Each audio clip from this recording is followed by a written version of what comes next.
सेतू अभ्यास दिवस 16वा इयत्ता 7वी गणित उपघटक व्यवहारी अपूर्णांकाचे दशांश अपूर्णांकात रूपांतर करणे.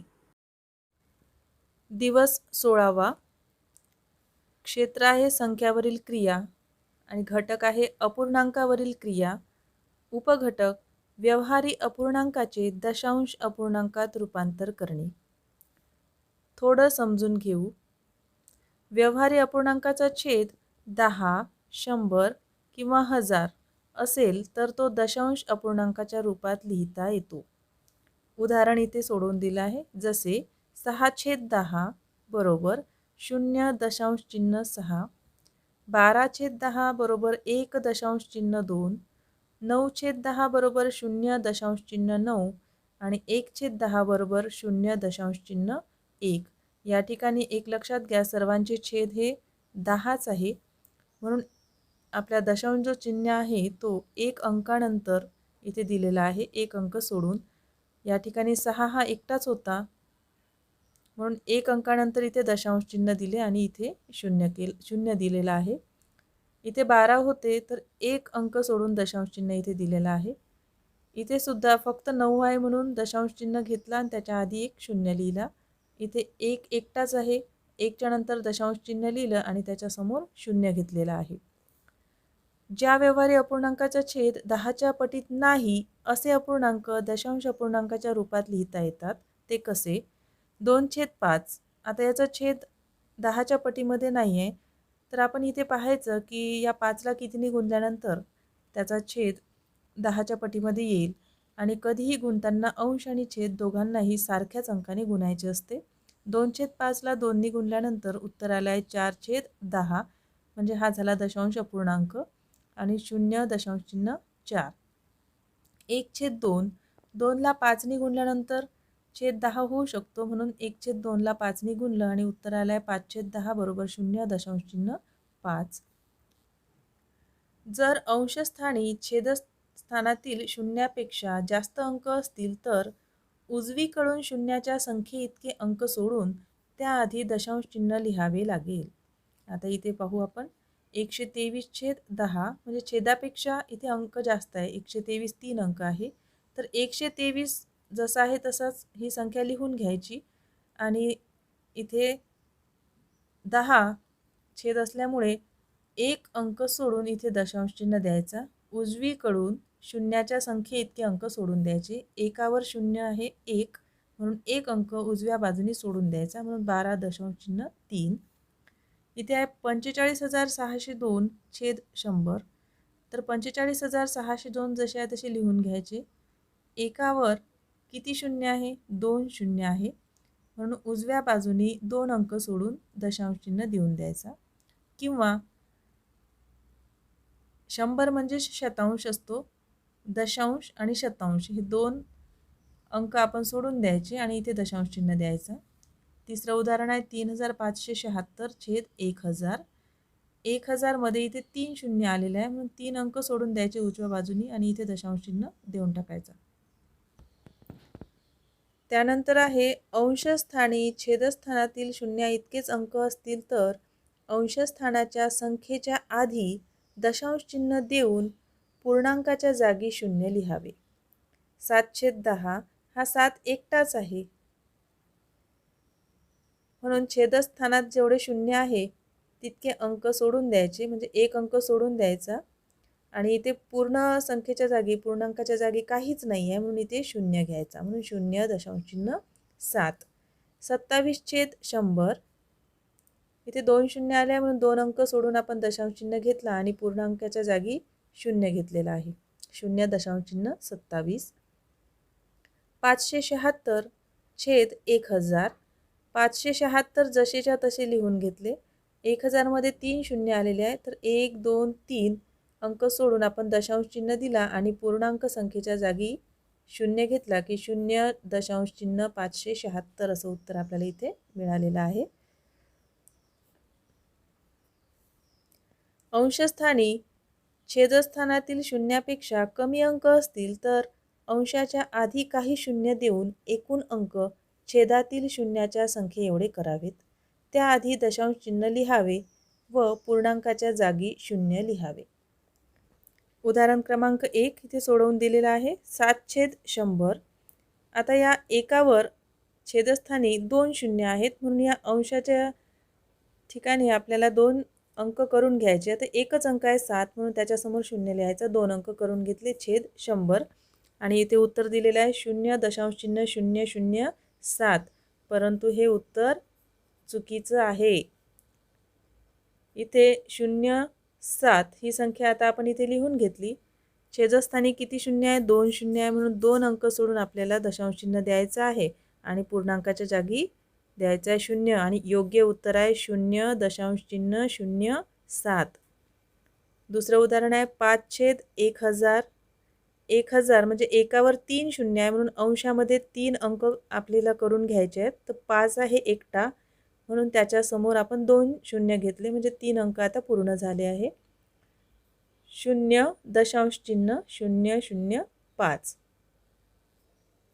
दशांश अपूर्णांकाचे व्यवहारी अपूर्णांकात रूपांतर करताना दिलेल्या दशांश अपूर्णांकातील दशांश चिन्हाचा विचार न करता मिळालेली संख्या व्यवहारी अपूर्णांकाच्या अंशस्थानी लिहितात व छेदस्थानी 1 हा अंक लिहून दिलेल्या संख्येतील दशांश चिन्हाच्या पुढे जेवढे अंक असतील तेवढे शून्य 1च्या पुढे लिहितात. चला सराव करूया. इथे काही उदाहरण दिलेली आहे सोडवलेली, ते समजून घेऊया. आता 26.4. आता याला 26.4 न लिहिता सरळ 264 ही संख्या लिहून घ्यायची आणि इथे निरीक्षण करा की दशांश चिन्हाच्या नंतर किती अंक आहे? एकच अंक आहे, म्हणून इथे एकावर 1 शून्य देऊन द्यायचा. 264/10. 0.04. तर 4 हा अंक जशाच्या तसा अंशामध्ये लिहून घ्यायचा आणि दशांश चिन्हाच्या नंतर किती अंक आहेत ते बघा. तर 2 अंक आहे, म्हणून इथे 1 लिहायचं आणि एकावर 2 शून्य लिहून टाकायचे. 4/100. 19.315. तर इथे 19,315 अंशामध्ये जसेच्या तसे लिहून घ्यायचे आणि छेदस्थानी 1 लिहायचा आणि दशांश चिन्हाच्या नंतर किती अंक आहे ते पाहायचे. तर 1, 2, 3 अंक आहे, म्हणून एकावर 3 शून्य लिहायचे आणि उत्तर येईल आपलं 19,315/1000. प्रश्न क्रमांक 1. दशांश अपूर्णांकाचे व्यवहारी अपूर्णांकात रूपांतर करा. उदाहरण क्रमांक 1. 34.23. तर आता व्यवहारी अपूर्णांकात रूपांतर करताना ही संख्या दशांश चिन्ह काढून जशीच्या तशी अंशामध्ये लिहायची. 3423 आणि छेदामध्ये 1 लिहून घ्या. दशांश चिन्हाच्या नंतर किती अंक आहे ते मोजा.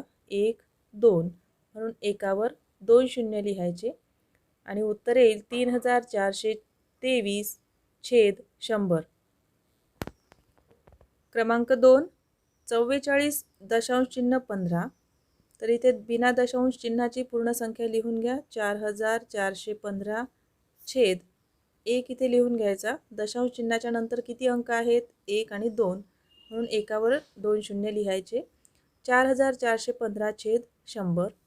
तिसरं उदाहरण आहे 29.03. तर ही संख्या दशांश चिन्ह न लिहिता जशीच्या तशी अंशामध्ये लिहायची. छेदामध्ये 1 लिहून घ्या. दशांश चिन्हाच्या नंतर किती अंक आहे? 2, म्हणून एकावर 2 शून्य. 2903/100. 0.37 म्हणून 37 जसेच्या तसे अंशात लिहून घ्या. छेदस्थानी 1. दशांश चिन्हाच्या नंतर 2 अंक आहे, म्हणून एकावर 2 शून्य. 37/100. पाचवं उदाहरण आहे 15.3. तर 153 अंशामध्ये जसेच्या तसे लिहून घ्या. छेदामध्ये 1 इथे लिहून घ्या. दशांश चिन्हाच्या नंतर किती अंक आहेत? एकच अंक आहे, म्हणून इथे 1च शून्य द्यायचा. 153/10. 6.76. तर 676 ही संख्या अशीच लिहून घ्या. खाली छेदामध्ये 1 लिहा. दशांश चिन्हाच्या नंतर किती अंक आहे? 1, 2, मग इथे 2 शून्य लिहून घ्यायचे. 676/100. 1.009. तर 1009 ही संख्या अंशामध्ये लिहून घ्यायची. छेदस्थानी 1 लिहायचा. दशांश चिन्हाच्या नंतर किती अंक आहेत? 1, 2, 3, म्हणून इथे 3 शून्य लिहायचे 1009 छेद 1000. 323.004. तर ही संख्या दशांश चिन्ह काढून जशीच्या तशी अंशात लिहायची आणि छेदस्थानी 1 लिहून घ्यायचा. दशांश चिन्हाच्या नंतर 3 अंक आहेत म्हणून इथे 3 शून्य लिहायचे आणि उत्तर येईल 3,23,004 छेद 1000. प्रश्न दुसरा, व्यवहारी अपूर्णांकाचे दशांश अपूर्णांकात रूपांतर करा. त्यामधील पहिलं उदाहरण आहे 3/4.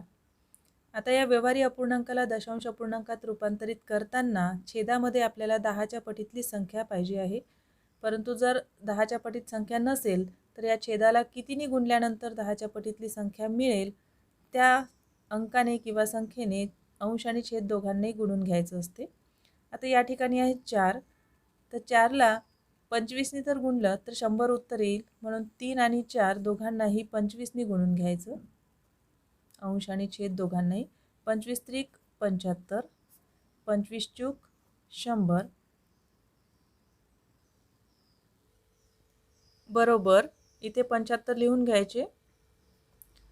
एकावर किती शून्य आहे तर 2. तर 2 अंक सोडून दशांश चिन्ह लिहायचं आणि पूर्णांकाच्या ठिकाणी 0 लिहायचं. 0.75.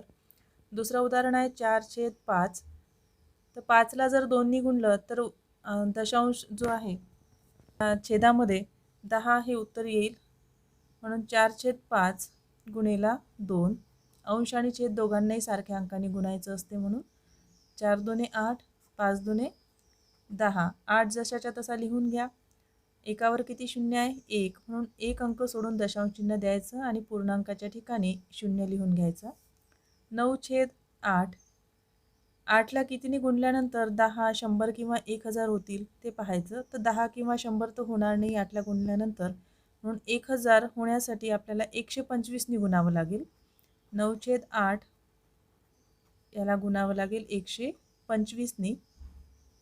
125 गुणिला 8 येतील 1000 आणि 125 गुणिला 9 येतील 1125.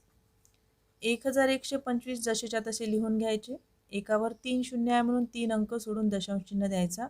1.125. चौथं उदाहरण आहे 16/20. आता या ठिकाणी गुणाकार करूनही आपण छेद हा 10च्या पटीत घेऊ शकतो किंवा भागाकार करून सुद्धा 10च्या पटीत घेऊ शकतो. या ठिकाणी 20ला जर 2ने भाग दिला तर 10 हे उत्तर येईल आणि 16ला सुद्धा 2नी भाग जातो म्हणून दोन्ही संख्यांना 2नी भाग देऊन द्यायचा अंश आणि छेदाला. 2नी 16ला भाग दिला तर उत्तराला 8. 2नी 20ला भाग दिल्यानंतर उत्तराला 10. 8/10. 8 असाच लिहून घ्या. एकावर 1 शून्य आहे म्हणून 1 अंक सोडून दशांश चिन्ह. पूर्णांकाच्या ठिकाणी काहीच नाही म्हणून 0. 0.8. पाचवं उदाहरण आहे 32/40. तर या 40ला सुद्धा 4ने भाग दिला तर 10 उत्तर येईल आणि 4ने 32ला पण भाग जातो म्हणून दोन्ही ज्या संख्या आहे अंश छेदातल्या त्याला 4ने भाग देऊन द्या. 4×8 32 म्हणजे 8 आणि 4×10 40. 8/10. 8 असाच लिहून घ्या. एकावर 1 शून्य आहे म्हणून 1 अंक सोडून दशांश चिन्ह द्या. पूर्णांकाच्या ठिकाणी काहीच नाही म्हणून 0. 0.8. त्यानंतर आहे 7/25. 25ला 4ने गुणल्यानंतर उत्तर आपलं 100 येईल म्हणून 7/25ला 4ने गुणा. 7 चूक 28, 25 चूक 100. 28 तसेच लिहून घ्या. एकावर 2 शून्य आहेत म्हणून 2 अंक सोडून दशांश चिन्ह द्या. पूर्णांकाच्या ठिकाणी काहीच नाही म्हणून 0. 0.28. 19/200. तर 200ला आपण भाग देऊन 100 करू शकलो असतो परंतु 19ला भाग जाणार नाही म्हणून 200ला गुणून 1000 आपल्याला करता येईल. 200ला 5ने गुणल्यानंतर 1000 उत्तर येईल म्हणून 19/200 या दोघांना 5ने गुणून घ्या. 200 गुणिला 5 बरोबर येतील 1000 आणि 19×5 95. 95 जसेच्या तसे लिहून घ्यायचे. एकावर 3 शून्य आहे म्हणून 3 अंक सोडून आपल्याला दशांश चिन्ह द्यायचं आहे, परंतु इथे 2च अंक आहे म्हणून एक तिसरा अंक इथे घेऊन घ्यायचा 0. दशांश चिन्ह पूर्णांकाच्या जागी काहीच नाही म्हणून 0. 0 दशांश चिन्ह 0 95. आणि शेवटचं उदाहरण आहे 13/50. 50ला 2नी गुणल्यानंतर 100 उत्तर येईल म्हणून 13/50ला 2नी गुणून घ्यायचं. 13 दोन्ही 26, 50 दोन्ही 100. 26 जसेच्या तसे लिहून घ्या. एकावर 2 शून्य आहे म्हणून 2 अंक सोडून दशांश चिन्ह घ्यायचे. पूर्णांकाच्या ठिकाणी काहीच नाही म्हणून 0. 0 दशांश चिन्ह 26. प्रश्न तिसरा, चौकटीत योग्य संख्या लिहा. त्यामधील पहिलं उदाहरण आहे 3/5. 3/5 गुणेला इथे चौकट दिलेली आहे. छेदामध्ये दिले आहे 10. 5ला कितीने गुणल्यानंतर 10 उत्तर येईल? तर 2ने. आणि अंश आणि छेद दोघांनाही सारख्याच अंकाने गुणायचं असते म्हणून अंशाला सुद्धा 2नेच गुणायचं. इथे या चौकटीत सुद्धा 2च येईल. 3 दुने 6. या ठिकाणी 6 जशाचा तसा लिहून घ्या. एकावर 1 शून्य आहे म्हणून 1 अंक सोडून दशांश चिन्ह. पूर्णांकाच्या ठिकाणी काहीच नाही म्हणून 0. 0 दशांश चिन्ह 6. दुसरं उदाहरण आहे 25/8. 25 गुणेला इथे चौकट दिली आहे आणि 8ला 125ने गुणलेला आहे. याचाच अर्थ 25ला सुद्धा 125नेच इथे गुणायचं आहे. छेदामध्ये 1000 दिले आहे. 125 गुणेला 25 जर केले तर उत्तर येईल 3125. 3125 जसेच्या तसे लिहून घ्यायचे. एकावर 3 शून्य आहे म्हणून 3 अंक सोडून दशांश चिन्ह द्यायचा. 3 दशांश चिन्ह 125. तिसरं उदाहरण आहे 21/2. 21 गुणेला रिकामी चौकट दिली आहे. 2 गुणेला पण चौकटच दिली आहे, परंतु इथे छेदामध्ये दिले आहे 10. याचा अर्थ 2ला कितीने गुणल्यानंतर 10 उत्तर येईल? तर 5ने गुणल्यानंतर, म्हणून अंश आणि छेद दोघांनाही 5ने गुणायचं. या चौकटीत उत्तर येईल 5. 21/5 105. 105 जशीच्या तसे लिहून घ्या. एकावर एकच शून्य आहे म्हणून 1 अंक सोडून दशांश चिन्ह द्यायचा. 10 दशांश चिन्ह 5. शेवटचं उदाहरण आहे 22/20. 22/20ला गुणेला इथे रिकाम्या चौकट दिलेले आहे, परंतु इथे छेदामध्ये 100 दिले. याचा अर्थ 20ला कितीने गुणल्यानंतर 100 उत्तर येणार? तर 5ने गुणल्यानंतर, म्हणून अंशाला सुद्धा 5नेच गुणून टाकायचं आहे. छेदामध्ये 100 आहे आणि 22 गुणेला 5 110. 110 जसेच्या तसे लिहून घ्यायचे. एकावर 2 शून्य आहेत म्हणून 2 अंक सोडून दशांश चिन्ह द्या. 1 दशांश चिन्ह 10 असे आपले उत्तर मिळालेले आहे.